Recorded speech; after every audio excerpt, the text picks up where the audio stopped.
3, 2, 1. You do the intro this time. Oh. Welcome to the Pixel Venture Podcast. I'm Jake still. And I have a can of Minute Maid lemonade, and I'm ready to party. Nice. I'm Corey. What happened to the Kool-Aid? What? Did we ever have Kool-Aid on the podcast? I don't think we did. I mean, Kool-Aid is the only fuel for true gamers, so... Well, no, that's fuel for hype beasts. Gamers no, Kool-Aid is like Hawaiian Punch and like Monster. You ever go AFK to grab yourself a Pop-Tart and a Kool-Aid jammer? Come back to find yourself dead. So welcome to the podcast. This is episode 12, and lucky for you, viewer, 12 is the lucky number of the week. Because I said so. Alright. So let's just forget about the completely vague reference I made to a video from like a decade ago that probably only has like 1,000 views. You know what? That's fine. If anything, we could link it in the description. Then get like 5 more views on it. We could get like 5 more views. Take our huge audience and offer it. Too bad the creator's dead. Wait, who was it? Well, I know you don't know, because it was a World of Warcraft machinimator. Oh. Yum Fries Wow. I think I actually heard of that account. I mean, I thought he was like an incredibly funny dude. Yeah. I'm surprised. But anyway. Yeah. Like, because I know, well, we're starting this off with a depressing subject, but I know that there's a lot of creators on YouTube who have passed away. Like, have you heard the thing about the guy Drew Wario's suicide? I don't know if I did. He had like a shotgun and he locked himself. It was either in the bathroom or his office, and his wife was on the other side of the door trying to get in. And then there was there's just creators that passed away, like Ed's World, the guy who created Ed's World. I remember he passed away, and like I was really sad. I grew up with that. Yeah, I know there's the one guy who, I don't remember his name, but he worked with Game Theory, and he took his own life. Oh yeah, the guy who did Side Questing and Digressin. Yeah, that or Digressin and Side Questing. Yeah. It's just, I mean, the personalities that people put out online like differ immensely from who they really are.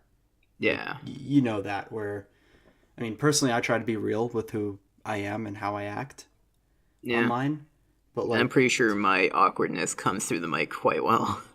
Oh yeah, don't worry about that. You're set. Never gotta worry about that. I can feel the lack of like social contact coming from you in every syllable. Thank you. You're welcome, Jake. I'm always here to support you. You know that. Oh, I know. Yeah, that's why I'm your co-host. Because Ryan doesn't have a consistent schedule, and Ethan just doesn't know what Discord is anymore. Yeah. Might be calling out Ethan to get on the episode, like for like the next episode. Yeah, you're really calling him out. You know, definitely, he's definitely going to hear about it here. He's totally definitely watches the episode. He is the #1 biggest fan of Pixel Venture Podcast. When we first make our merch, we're going to be sending him copies of it. We're going to be going to PAX. He's going to PAX just to see us. 100%. Purely because of the podcast.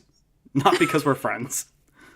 But excuse you, everyone knows our biggest fan is your mom. I mean, maybe. I honestly don't really know if she listens to the podcast at all. How could she not hear the podcast by such a handsome boy? So handsome. Well, I can tell that story, right? Didn't we tell that story? I don't think we told the story on the podcast. I think I just told you. Because I definitely know I've called you handsome before on the podcast. I mean, so I don't know if we explained it though. I think you did on the first episode, and if not, let's make a Rooster Teeth podcast and reference old shit. Because why not? All right. And But make that like, all of the content. yeah, I'll, I'll tell a Hey, story remember the about the Shake friend who Shack? thinks that running down a mountain would save you if you fall out of a plane. I'll do that and just I don't know. Anyways, so there was so my birth mom when so there's like this whole story that has to do with a lot of this stuff which we may or may not touch upon in a future episode. So look out for that. But long story short, I got back in contact with my birth family in December. Because you're adopted. Yeah, I'm adopted, and I've just been talking back and forth with my birth mom and my little sister, and things have been really nice. Just like learning more about everybody out there. They're coming to visit soon, and it's going to be a lot of fun. But one of the things that my birth mom did is she made like a really really sweet post about me on Instagram, like a few weeks into sort of conversing back and forth, and I was going through like all of the comments and just like looking at what everybody had to say. And I remember I was on Discord with you, and I was going through the comments, and I was just like, dude, what? This is crazy. Everybody's saying that I look handsome, and like that's super sweet of them. And I'm trying to remember exactly what you said. I don't know if you remember. Um, it's kind of devolved since then, but like you just said, like I remember when you said like your mom was like complimenting you about like being like so smart and so handsome, and Yeah, smart and and I'm funny like, and handsome and stuff.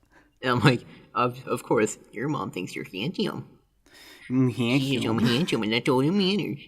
Yeah, like I remember it started initially with you being like, Corey, are you bragging to me that your mom called you handsome? And I was like, yes, yes, I am.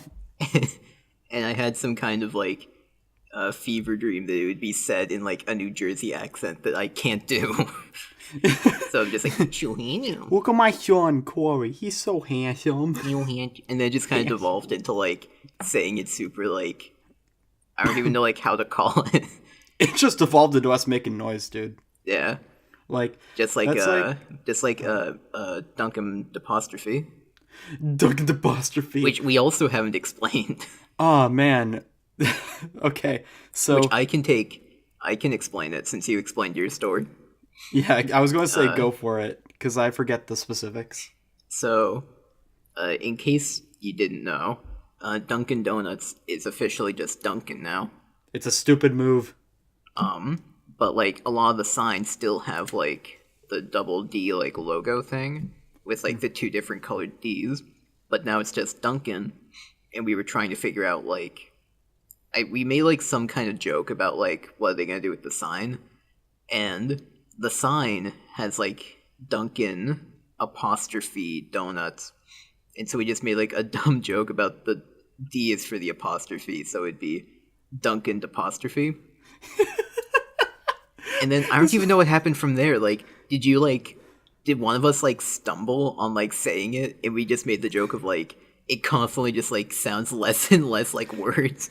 So we Yeah. just be like Dunkin' apostrophe. I was mid burp when I was saying it. Like, Oh we my were God. driving, we were driving to AMC. We were going to see Spider Verse, and like, Yeah. I like, you were just like Duncan apostrophe, and I'm like Duncan apostrophe. Dunkin' apostrophe. Like, And it would just keep going where like we'd just be in a conversation, and every time we said it, it would get worse. It'd just be like, hey, yeah, let's just meet up at yeah. Eventually, it was. I just remember I got to the point where we pulled up to the theater, and I was like, "Hey, after this, if you're hungry, we could stop at." Yeah, sure, I wouldn't mind grabbing something from We tried to say that around Kevin and Rocco, and they just did not understand. they were just like, what the fuck's wrong with you? Yeah, like, are you stroking out? Am I stroking out? Is someone here stroking What happened in like the semester we've been away? Like, wow, Corey, you've changed. I've really developed that Boston accent. Yeah, you just every morning you look in the mirror and you go, Tom Brady, TD Garden, Chowder, the pasta bee. The butter bee. Man, did I tell you about like? So I had an idea for when my birth family comes here. Like, I'm going to be picking them up at the airport, and you're going to be there hopefully. Yeah. Like, if you're able to get out of your class. Yeah. But when they come over and give me a hug, like after they get off the plane, I was going to hit them with the hardest possible Boston accent I could to make them think that I was trying to do a fake voice while I was on the phone with them. Like, "Hey, welcome to Boston, kid." Or like, that is not Boston. Oh no, that was bad. Hey, welcome to Boston, Mom. Yeah. We go get chowder. Go get chowder down at the harbor. By the beach. Get some haddock with tartar sauce. Then we go to the Bottomby. I was in the middle of sipping my delicious and refreshing Minute Maid lemonade when you said that. Well, I've got water. Drink water. Or get Minute Maid lemonade. It's in a can. Yeah. Well, this isn't a bottle. Bottles A are shaker inferior. bottle. It's one of those, like, reusable ones. Still inferior. No, it's not. Does yours come with a ball? Can you crack one open with the boys? No. Yes, I can. No, you cannot. Do you not believe me? Are we debating this right now? Look. You're saying cracks look open. on an audio-only podcast. Dude, it cracks open. You're like trying to do visual gags Dude, in it order to cracks explain this. It cracks open. I didn't hear it. That's like you flicking the bottle. No, Jake. it's not. I swear to God. Jake, you gotta pull back the curtain on this Hollywood facade that you have of your life. Pull back the curtain. You just made fun of me for saying, look at this, and you're pulling back curtains on video. No, this is so that when you go into editing, for anyone who's like watching on YouTube, which is the only way to listen to this, you can put like a stock image, like green screen curtain effect. We don't have the budget for that, Corey. You're right, we still use like MS Paint for this. We're still using open source bullshit. Wait, really? I thought you had legit editing software. Have you been pirating? Oh yeah, I do have Audition and Premiere. Thanks, college. Yeah. Totally worth the tens of thousands of dollars. I mean, to be fair, the packages are pretty expensive. Like, that's why I stick to Vegas. Yeah, I have Vegas too, for, when I'm homeless after this. Yeah. I mean, okay. So, with a lot of people, when it comes to, like, editors in general, people usually have that heavy bias of the first one they use is the one that they swear by. Yeah. Like, for me, I like Vegas because the tools are, like, a lot of the tools that I need are just there, like, on the UI. I don't have to go surfing through, like, 50 different tabs just to cut a clip down or just to edit some audio. Mm-hmm. Like, it's like, click, drag, there you go.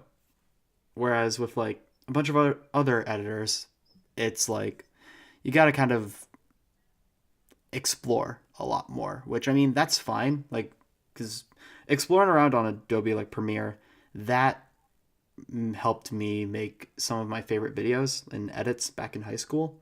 Yeah. But just having it like Vegas Pro, where it's like quick, easy, simple things. Like, I'm into that. Yeah.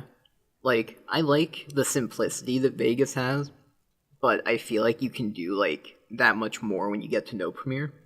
But it's weird how, like, I remember in high school, especially people like Ryan were, like, big fans of Premiere over Vegas, because of that ability to, like, do more with it. But, like, since I've been here, and, have I mentioned them taking a film class with, like, actual film? Well, you mentioned it to me in private because you want me to help with one of your projects. Yeah. But yeah, I'm taking a class for film production, and we're using, like, actual film in our, like, cameras and stuff. And in our last class, we actually started editing, like found footage stuff with just, like, whatever people had left on the cutting room floor, basically. That's really interesting, actually. Like, to go Yeah. through what was pretty much just determined to be useless.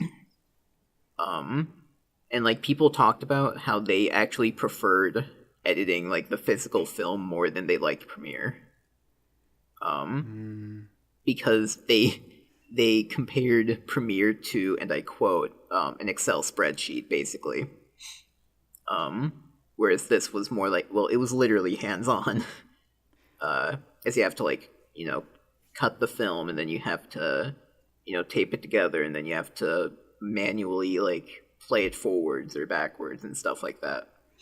I would be terrified of like cutting too short or Oh, cutting at the wrong time. yeah. It gets pretty, yeah. Whereas with like something like Vegas or any online or like computer based editing software, that's just like you drag it. If you drag it too far to the left, you can drag it more to the right. Or you can change the speed and things like that. Which I mean, I guess that goes into playback, which is kind of a different thing. But as far as like doing hard or like precise like edits, I could not imagine taking like a physical reel and taking a pair of scissors to it. Like I Oh, you just, don't take scissors to it. well, what do you do then? So there, there's this splicing machine where, how like film has like the little sprocket holes on the side of it. Yeah. You basically line those up, and it lines up the film with a razor that makes sure it cuts in the right place. And then you take two pieces of film, you put them like in like the middle of the little like machine thing, and you like dispense a roll of tape and you tape it together, and then you punch the holes through the sprocket hole so it can be pulled through the like projector camera or whatever. Um but yeah, like in what I like about like digital editing is like it's a lot easier to do frame by frame work in my opinion, because like you can just as easily like, oh, you know what, I'll cut out like a few extra frames, or I'll like add back another frame. And if you want to do that with like actual film, like you have to manually tape back all of those places, so like once you do it, like it's official, like you're done. Mm-hmm. Like you can't as easily just go like add an extra frame without like essentially just adding like too much tape at some point. Yeah. Which like it's basically scotch tape, so it doesn't like add a whole ton, but like it eventually builds it up. needs to be way more official. Yeah. You don't have like backups. Like yeah, like I said, with like having that precision. Mm-hmm. Yeah, I wish I had precision when it came to speaking. Kind of would be good to have that on a podcast, That's the power of editing. Yeah, I mean, do you want to edit that though? I don't No. know. You know what you could edit in real quick? How about Our sponsor. a quality ad for a quality product? Minute Maid lemonade. It's in a can. And our second sponsor, water. You can drink it, Drink water. not gasoline. We have to add that for the kids, for the like children that steal their parents' tablets and like somehow find this channel. Dude, I got sushi earlier What a segue! before doing, trust me. And at like the restaurant, some asshole took their fucking baby with them there. Wait, are you And- talking about Wabora? Yeah. Why would you bring a Wabora. kid to Wabora? Why would you bring a kid on like Newberry Street? No, why would you bring a kid anywhere?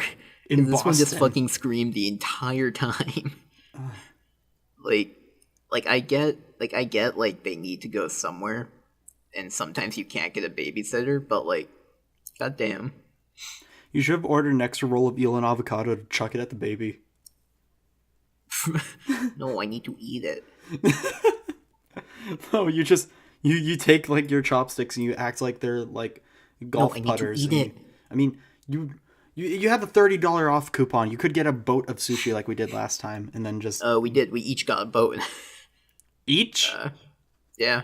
Mine Wow. had 3 rolls. Theirs had 2 fancier rolls. Whoa, Yeah. that's really okay. Like, you use Groupon, right? Yeah. How long is that coupon available? Because if it is when I get over there, like in March, It's basically always available. it is. Yeah. I don't know if I'll be able to look because I just used it. So, because the thing is, you can buy it like I forget. There's some rule where like you can either buy it once a month or you can only use it once a month. And I don't know if that counts for me, even though it was like gifted to me. Uh, but yeah. 'Cause if I can just have that when we go down, that'll be great because my little sister from my birth family, her name's Whitney. Whitney, if you're listening to this, hi. Mom, if you're listening to this, feel free to shove the headphones into Whitney's face to have her hear me say her name. But Yeah. she wanted to try sushi with us, so what I was hoping was if, because like you talked to me about how you and Ethan like to go off like site for lunch at PAX. We did for dinner. Yeah. Because like if you do that again, I would love to like bring her along so we could get sushi. She could try Yeah. some. Um, or like you're probably going to bring them to Newbury Street, right? Oh, absolutely. So yeah, we could even go to Wabora again. Yeah. Oh, Um, I mean that's going to be the first. That's going to be the first day when they're here. We could yeah, we could go like right after they settle into the hotel, like get all their stuff. and since you want me to kind of like help show them around Boston and stuff, uh, I was trying to think of like other things that like they could do. And Chinatown. I had one great place in mind, uh, because it's one of my favorite places to eat. Okay. It's called Modern Pastry. Um, it has the best fucking baked goods you could ever have, Hmm. like hands down. Better than Johnny Cupcakes. Yes, We've never even I'm been not to even Johnny gonna joke with you Cupcakes. about that. Um, like the place is like super good. The portions are like a little small, but like they're still like extremely filling, and Hmm. everything's like under $5. Seriously? Yep, everything on the menu is basic. Well, I don't want to be overconfident, but like pretty much everything's like under $5, and you get like a pretty good portion. How have we never been there? Um, because it's like a 30-minute walk away in like the exact opposite direction of both Newbury Street and where like the PAX Convention Center is. Oh, Because gotcha. like Newbury Street is like kind of like southwest of where I am, and PAX is more kind of like directly ish to the east ish. And this place is like northern, like northeast, so it's like completely out of the way, which is good because if it was closer, I'd probably have a problem. Like it's really good. Like I've had a bunch of like different things there because there's like a bunch of restaurants on that like street, kind of like Newbury Street. Um, and so like my family, when they come to visit me, like they'll take me out to dinner, and we'll usually go there, and we always stop at Modern Pastry on the way, like afterwards. Do they have cannolis? You fucking bet they have cannolis. Then we're going. They have cannolis, eclairs. I've personally had and liked their Napoleon, their tiramisu, Wait, they have tiramisu. tiramisu, Okay. and have you heard of? They also have lobster tails. Oh, wait, really? They're the fucking best things I've ever had, and I've had them at other places, and they've been like disappointing. But they actually make them fucking right here. Okay, then I'm definitely going to bring them. You can show us. You'll probably make a mad dash to it, and we'll try to keep up. No. I'll keep up pace with you guys because I am also interested to see your family.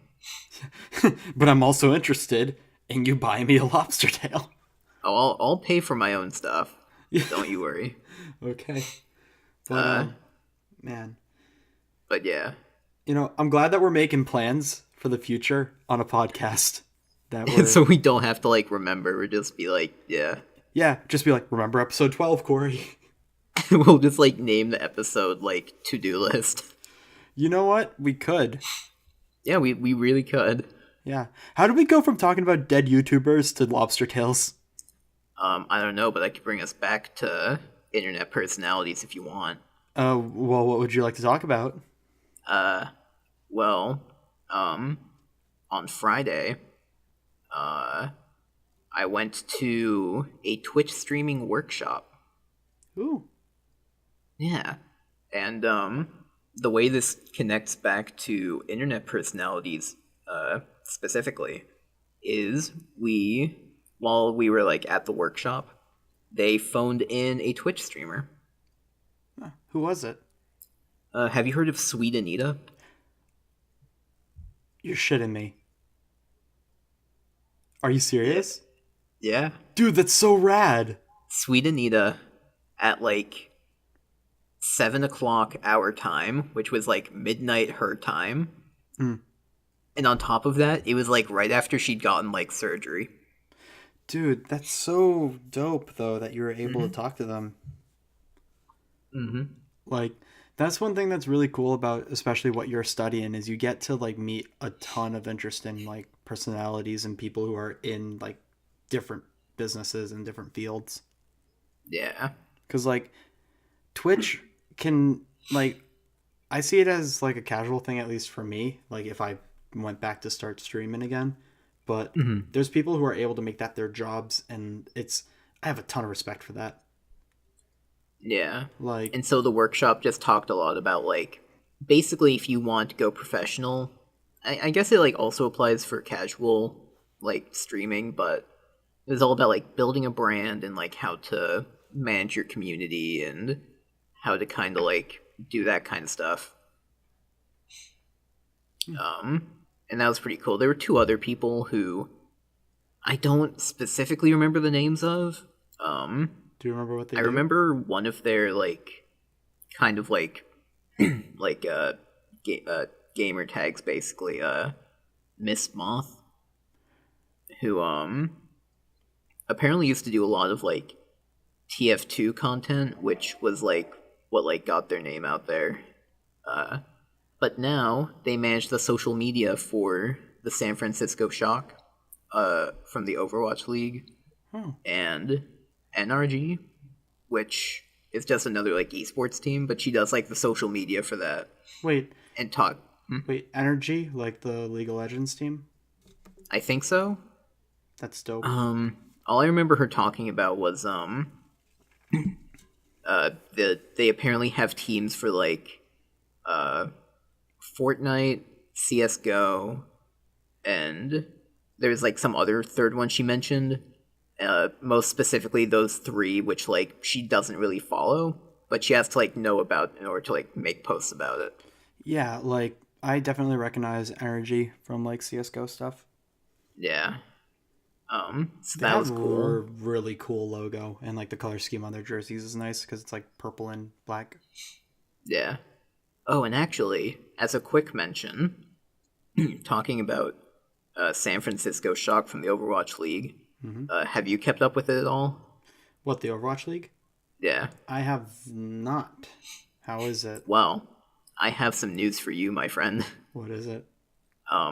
The Overwatch League team, Shanghai Dragons, Mm-hmm. who have never won a game before, at 42 losses in a row, won their first game on Friday. Really? Yep, they won their first game 4-0 against Boston Uprising. Are you kidding me? Yep. Oh. And you know what? I've done like a little bit of like reading into this, just like the circumstances. Not only did Boston Uprising lose a game to Shanghai Dragons, which like kudos to them. Mm-hmm. Everybody went fucking nuts. People in the crowd started like crying because it was their first ever win. Jeez. Not only did Boston Uprising lose to the Shanghai Dragons, while the Shanghai Dragons had Uprising's main tank from like last season, because they like did a trade. Apparently, the owner of the Boston Uprising is I can't. What's his name? He's the guy who also owns the Patriots. Oh, the guy. Oh, the guy that's currently Like, Yep, the guy with the prostitution rings. yeah, isn't that cool? It all comes And full all of that circle. and all of that happened on one of the Uprising players' birthdays. Wow. So Friday was a really eventful day. Man. Oh, Yeah. is it cool if I switch to another thing that it's gaming related but not Overwatch? Yeah, sure, it's fine. I mentioned this to you before, but there have been rumors about Microsoft Microsoft and Nintendo. Oh, right. They have had such a better relationship within the past few years than they've had ever. And one of the things that has been speculated just from a business aspect or like standpoint was the possible inclusion of the Xbox Live Arcade on a Nintendo Switch system, giving players the ability to stream like Xbox and like Windows exclusive games on a Switch. How much water do you think this holds? Because I think it holds a lot. I can see it going pretty well. Um so like what like you talked a little bit earlier about like some of the more like specific games like Odyssey's going to be on it. Well, it would be anything that's in the Xbox Live Arcade or like Xbox Live like Game Pass. I think did I say arcade or did I say Game Pass? Because I meant Game Uh Pass. I don't remember. Well, wow, great, because that was only like 15 seconds ago. But it's the Game Anyway. Pass, which currently there's a lot of games on Game Pass. Like there's Human Fall Flat, you got Call of Duty, I believe PUBG's on there as well. You got, I believe Unravel is also on there. But like, it's just a ton of different games where you pay a flat amount and then you can stream them, and they add to the library constantly. And Nintendo, I guess, kind of tried to do that with the Nintendo Online like NES games, where each month it'll update with like two or three games, but most of those games don't hold anyone's attention, Yeah. and a lot of people have kind of frowned upon that. So if they were to introduce like this incentive to be like, okay, get Nintendo Online and then pay like this amount for streaming Xbox games, I feel like that would make a lot more players be more open to getting Nintendo Online. I think so. Um I think the main drawback though is Nintendo Online is not like server based. It's peer to peer. And that's what really yeah. cripples it. Yeah. So unless like Microsoft is going to like fill in the gap there, I feel like they could. like because if it's all peer to peer and it's going to include PUBG, Yeah, that'd be messy. 100 players dropping into the laggiest fucking game of their life. Well, actually, it wouldn't be like that because since so the best way I can compare this is the way that so Nvidia back when they unveiled like there was a system called the Nvidia Shield, and I actually had one for a while until it eventually crapped out on me, which I was kind of sad. I liked the system a lot, but what it allowed you to do was there was a subscription based system where you would have access to all of these PC games and you can just stream them as long as you're on Wi-Fi. I feel like it's going to be like that where you stream it off of a system, like some master system that's at Xbox, and you just it's essentially like mirroring what's on like a PC or on the system onto your Switch. Not that your Switch is like running the game natively, because if it did that, the thing would explode. Yeah. That being said, though, there is apparently like just I decided to snoop around on the Nintendo eShop that's for Japan, because since there's no region lock on a Switch system, you can make a Nintendo like account that's linked to Japan so you can access that store and see what they have. And one of the things I saw was there was Resident Evil 7 cloud version and then Assassin's Creed Odyssey cloud version, where you would get to play the first 15 minutes of the game, like for free, and then after that, you pay roughly $18 and you get to continue to stream the game for 180 days. So essentially, you're getting a $60 game for roughly $20, and Hmm. within that time, you more than likely be able to do everything in the game. Yeah. And so I think that's a way of them testing the waters as far as how many people would actually be interested in streaming games instead of like fully owning them. Hmm. And if that's successful over in Japan, then I feel like that's where the idea of hey, Game Pass could be a thing, because I don't believe Odyssey was ever announced to be a Switch game. Yeah, I don't think so. So having that be on the system, like in at least Japan, as like a test thing, speaks volumes of what could happen in the future. Yeah. Personally, for me, if I could play Cuphead on my Switch, just be on the go, like Cuphead, get Wi-Fi on my on like whatever cafe I'm at, and just be able to sit down and play it for a bit, I would love that. Because like Hmm. you see a lot of those games and they'd work really well in the system. Hell, I mean, Unravel 2 is going to be a Switch title like itself. Like it's being released as a full game like on the Yeah. system.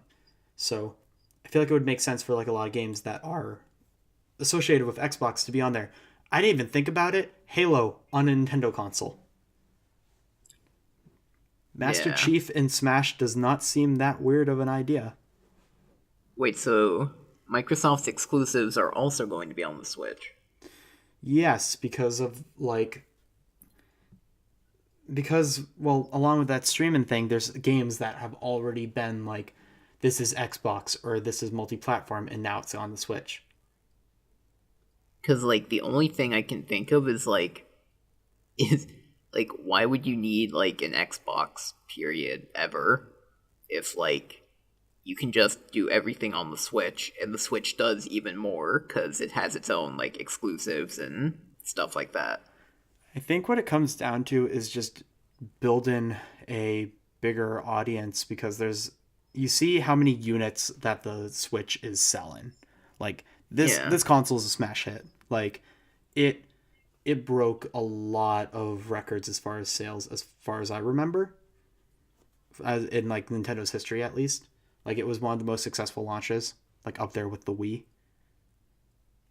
And because of that, like I I see this as a really smart move on Microsoft's part, because you have this whole huge community that has never been able to touch Xbox. Because 9 times out of 10, a lot of the people who are hardcore Nintendo fans have stuck with Nintendo and haven't really played any other consoles.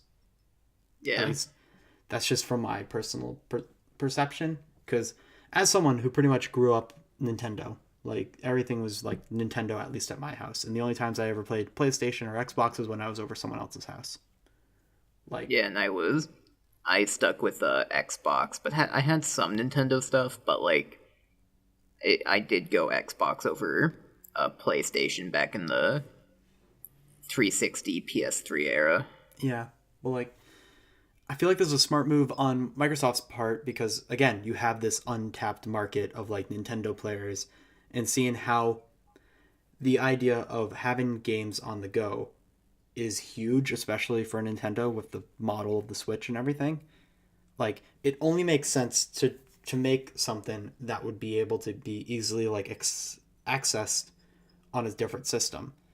Like with the huge success that the Game Pass system has for Microsoft, it would be dumb of them not to expand on it.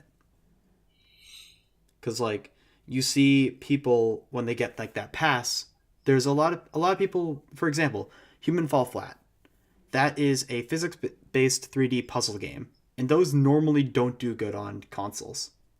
But when it Yeah. was introduced into Game Pass, there was a huge increase in players, because you get that pass and you see all the games that you want to play, and then you see games that you normally wouldn't try. And Hmm. so you feel fine with being like, okay, I'm going to jump in, stream this for a bit. If I like it, I like it. If I don't, that's 15 minutes. And I didn't spend like $30 to be disappointed. Hmm. Like, this is the closest thing to pretty much complete freedom when it comes to choosing games that you'll have. Of course, the library is quite limited at the moment because Yeah. yeah, it's only a few months launched, correct? Mm, maybe. Like I know it's a fairly new Yeah. system, but regardless, they're going to keep adding games. As long as it's successful, they're going to keep adding stuff. Yeah. And if that means allowing it to be on a Nintendo console, first things first, this would be huge for the game in like just gaming as a whole Yeah. because like you already know that Sony will never play nice as far as like having a cross-play with games or like doing certain collaborations, but like you look at Xbox and you look at Nintendo and they've been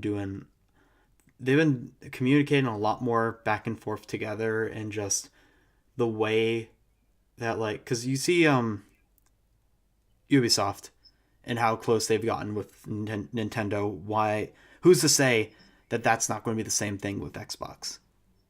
Yeah. I mean, that would be good. Just to kind of like bring everything together a little bit more. Um, it just kind of feels a little weird that they're doing it like kind of in the middle of like the current generation consoles. Mm.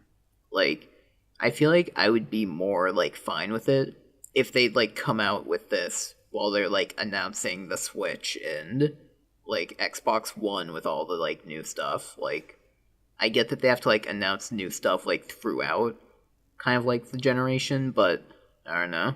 I That might think just be me. I think what it comes down to is really timing. Because Yeah. if you were to be like, "Oh, hey, we have this new console, but you can play these games on this one," like that takes away steam. You want to have those exclusives. You want to have reasons for people to pick up your console. Like games move sales and like opinions as far as what consoles to pick Mm-hmm.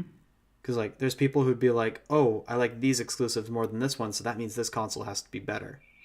But like it's it comes down to what do you want to play and how do you want to play. I feel So, like that's kind of how it's usually been. Like when I've seen like console war kind of stuff, it's always about like the exclusives basically. yeah, and that's pretty much the only thing that really still fuels that like mentality of being like which one's better, PlayStation or Xbox, and Nintendo's not even part of the conversation because that's kids console, right? But it's all exclusives basically. Yeah, it's never like there's some people who argue hardware, but in my opinion, it doesn't matter what hardware you have. It's all about games, Yeah. and that goes with what you were just saying. But like it doesn't like the Wii did not have great specs, but it still had some fantastic games. It had a lot of shovelware, of course, because I mean, people were taking advantage of the motion control gimmicks and things like that, and throwing on like cheap Mhm. games onto the system. But it still had very impressive games like Sonic Colors. You have the Mario Galaxy franchise. You have like Legend of Zelda Twilight Princess, like that version that was on there. Like those are fantastic games, and a lot of them are actually pretty like beautiful, especially given like the hardware limitations that you think about when they had to develop for that. Mhm. So I think the main thing though, as far as like what you said earlier of like why would people buy an Xbox when you can get a Switch and stream all those games? It's pretty simple. It comes down to power. Cuz like the Switch, it's not a very like powerful system. Sure, games can look very nice on it, but at the end of the day, it's a souped up Android tablet that plays Nintendo games. And that's fine because it works. But for Xbox, like that is a system that is built to run like high end games. especially for the One X. Same thing goes for PS4, like Pro. Those are built to run graphically intensive games. So having that system where you could stream it and just have it on the go, like that's cool. But having it be the smoothest possible experience, you'd probably still get that on the Xbox itself. I feel like the one thing keeping me from like completely agreeing with you is just like you said, it's basically a glorified tablet, but I feel like I would compare it more to like, you know, the Nvidia Shield, which like that wasn't perfect either, but like considering that the Switch is kind of like the first like Successful mobile iteration of console. it. It's like a mobile console that isn't just a handheld. Like it's a little bit like more than that, I feel like, from like what I've seen. So like who knows like where it's gonna go like next generation if they decide to stick to that. I'd be really Instead of interested. going back to like regular consoles. I'd be really interested to see what they could do next with this system. They'll Yeah, probably. because Oh, go ahead. like technology is only going to get like better and better for like the foreseeable future. Like even if it is starting to like plateau, like it's going to be getting better than it is now. So like at some point, like yeah, and like to be fair, I wouldn't have a problem if they basically began like merging consoles together. I wouldn't have a too big problem with that. It would just make things even more accessible. But like right now, I feel like it's just like a little bit of an awkward transition period. Yeah, because people like that exclusivity. They like the idea of having where it's like this console has these games and you can't play them because you have that one. Yeah, It's like everybody likes to feel a little special. it's like a faction war basically. Yeah, it's like For Honor, but somehow less interesting. Yeah, I'm sorry about that For Honor jab. Like oh man, I wanted that to be a good game, but then they decided not to have dedicated servers until like after half the community left. yeah. I mean, like it's good now. Like I still play it like occasionally, but like yeah. I mean, like it's good, but I don't know. It's what it is. Yeah, I guess that's kind of you can say the same thing as far as like the quote unquote console wars and things like that. It is what it is. People will defend what they want, and Yeah, what it just comes down to is making sure you're playing what you want, you're having fun with the games that you like, and respecting that there's other people that don't particularly agree with you, but also don't let that sway you on how you should approach games. yeah. But yeah, is there anything else you'd like to talk about? Uh, I mean that's basically it. Uh, yeah. All right. Well, with that, I have finished my Minute Maid lemonade in a can. And I still have my water. So Water. I Drink emerge water. it's victorious. What was that? I emerge victorious. All right, give me 1 minute. Victoria Justice. Are you just chugging the rest of your water right now? Okay, while he's chugging the rest of his water, thank you so much for listening to this episode of the Pixel Venture Podcast. If you are interested in being updated on whenever our voices are recorded and thrown onto YouTube for your listening pleasure, feel free to subscribe and hit the bell icon so that you occasionally get notifications for when we upload. Sometimes they don't work, but we don't have control of that. It's Google. Scream at Google, I guess. But yeah, like legitimately though, thank you for listening. This is something that Jake and I have been wanting to get back into and trying to keep consistent with, which I think we've been doing a pretty good job at. You okay? You The water's gone. What? The water's gone. Do you really need to do that? Yes. You said you were victorious. That sounds like a challenge. It wasn't a challenge. It was me making Well, a I dumb made it joke. one, and I won. How'd you win? Mine is already empty. It's been empty. Well, I had more. Thanks for listening to this I had. episode. I've been Corey. I am Jake. I am Jake. You have been Corey. Yeah, Who were you before this? we made this joke before. Have a good night, Yeah. guys. Did you ya. seriously drink all that water? I.